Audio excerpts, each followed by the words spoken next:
Hey, welcome back to another demo here at Article Factory. Today I want to talk to you about image generation, AI images.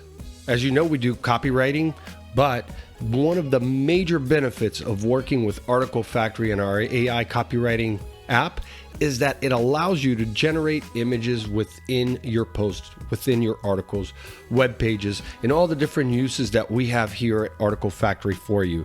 So one of the things I wanted to start with today is something that many of you do, which is something that puts you in a lot of risk, not only personally, but as an organization.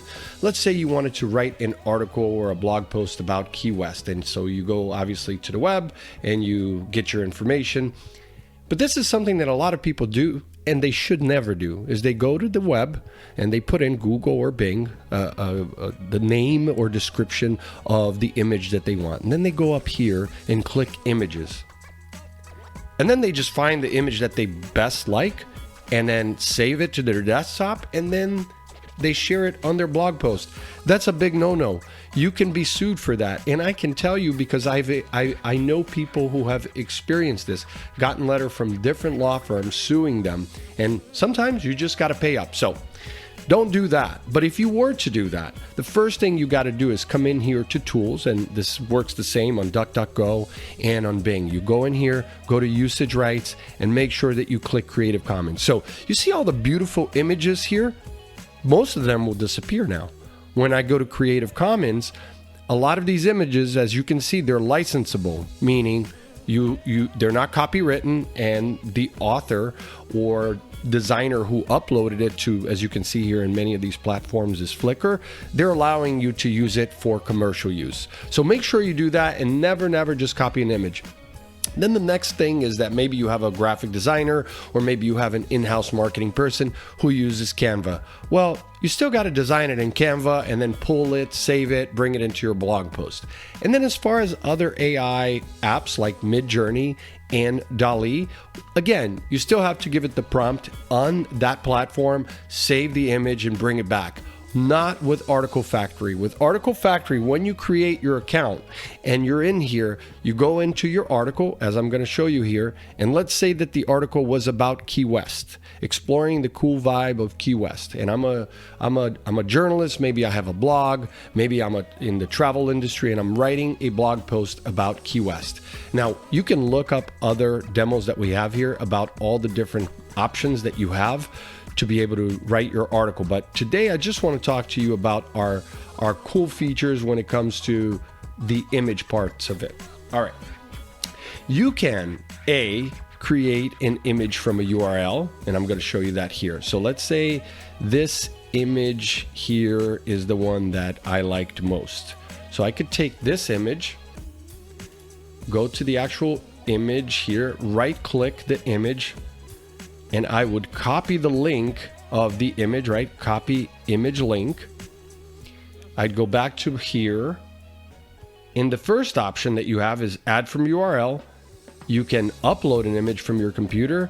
You can do royalty free, which we are integrated with both Pexels and Unsplash.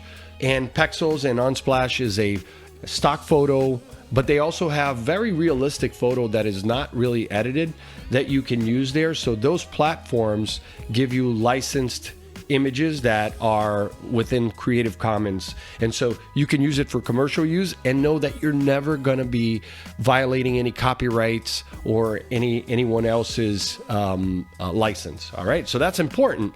And then the fourth option that you have is to use generative AI, which we're going to go over. And we are integrated with both DALL-E and Midjourney. So that you see here. All right. So let's go to the first one. I put in the URL and it's going to grab that photo, right? So I can grab that photo, click save. Now that that photo has been saved, it's here. I can simply grab and drag that photo anywhere I want within the text, right? Super cool. Much less work than actually having to go to Canva or Google or wherever. Okay, so that's what you do with the image from a URL, right? And then the next option is to upload from your computer. So you can grab that from any folder that you have on your computer desktop, and then you can drag that into there. And then the third option, as we mentioned, is Pexels and Unsplash.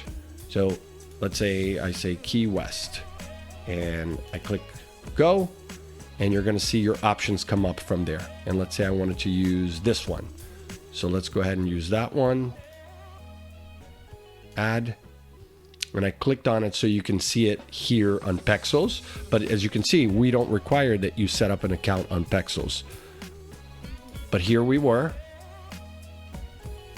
It added the image. Let me click here. You'll see it where it's added here. Now let's say I wanted to add one from Unsplash. So go to Unsplash. Key West. And there you have it, the southernmost point. So that's an image that you want to add if you were writing about Key West. And get out of there, and now I have all 3 images in here.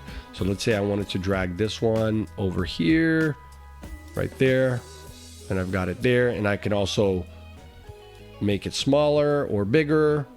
And then of course at the end of the blog post, you can format it as you like, as you please.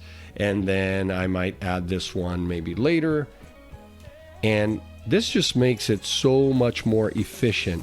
All right, so when you're done with the images that you want here, let's say you had done some more with the AI, you come in here and you can download the HTML file, save the changes, you can rename the article, whatever you want, and that's it. You're ready to go. Let's take a look at it. There you go. So you have the HTML file that you can send to anyone. And you would have resized these images, obviously, for your, so that it makes sense with your article.